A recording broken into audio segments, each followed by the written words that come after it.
दृष्टा मात्र हो जाने में ही ध्यान है, दृष्टा मात्र हो जाने में ही ज्ञान है।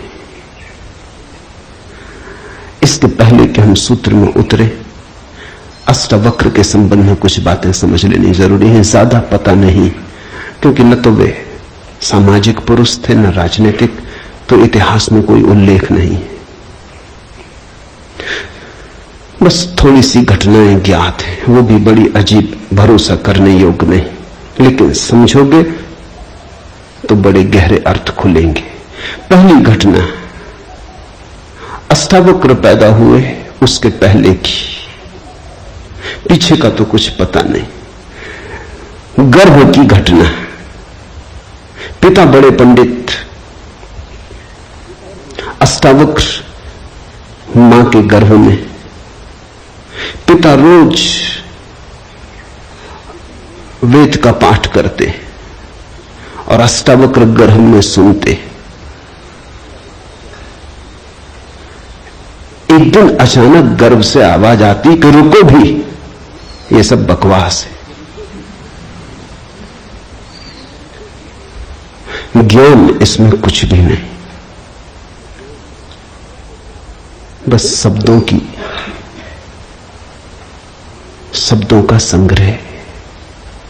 शास्त्र में ज्ञान कहां?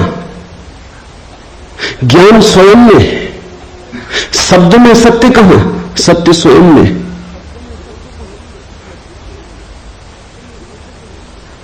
पिता स्वभावतः नाराज हुए, एक तो पिता फिर पंडित, और गर्भ में छिपा हुआ बेटा इस तरह की बात कहे, अभी पैदा भी नहीं हुआ। क्रोध में आ गए, आग बबूला हो गए, पिता का अहंकार चोट खा गया।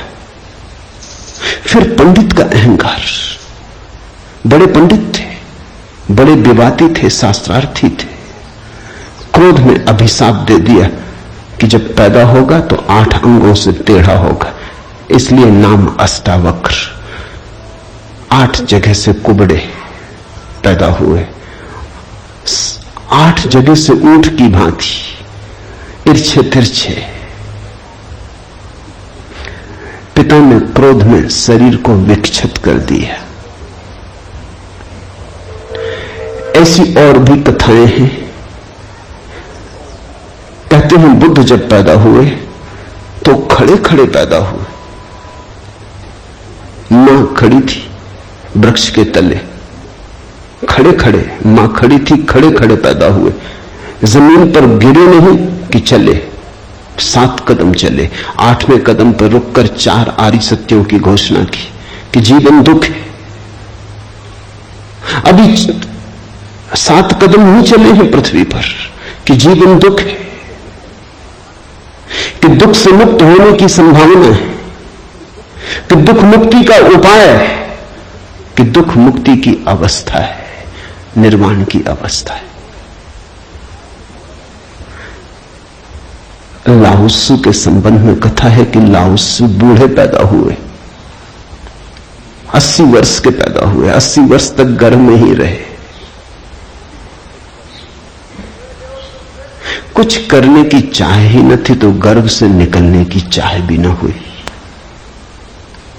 कोई वासना ही न थी तो संसार में आने की भी वासना न हुई।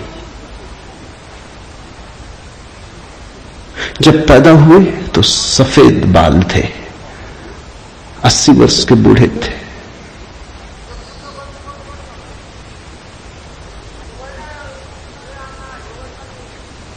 जरथुस्त्र के संबंध में कथा है कि जब जरथुस्त्र पैदा हुए तो पैदा होते से ही खिलखिला के हंसे, मगर इन सबको मात कर दिया अष्टावक्र ने। ये तो पैदा होने की बात है। अष्टावक्र ने अपना पूरा वक्तव्य दे दिया पैदा होने के पहले। ये कथाएं महत्वपूर्ण हैं। इन कथाओं में इन व्यक्तियों के जीवन की सारी सार संपदा है, निचोड़ है।